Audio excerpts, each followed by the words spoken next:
Hi guys, இன்னைக்கு எங்கள் வீட்டில் பார்த்தீங்கன்னா சஜன் குட்டி தான் தோசை ஊற்ற போகிறான். ஊற்றுங்க சஜனே, தோசை ஊற்று.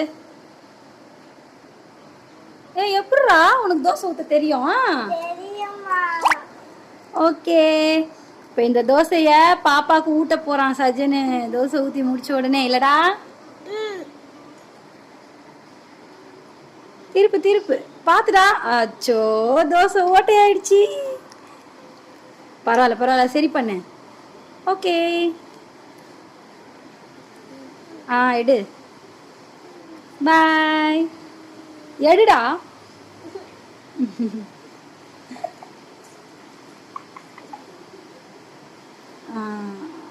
என் உயிரே என் உயிரே யாவும் நீதானே, கண்ணீரெண்டில்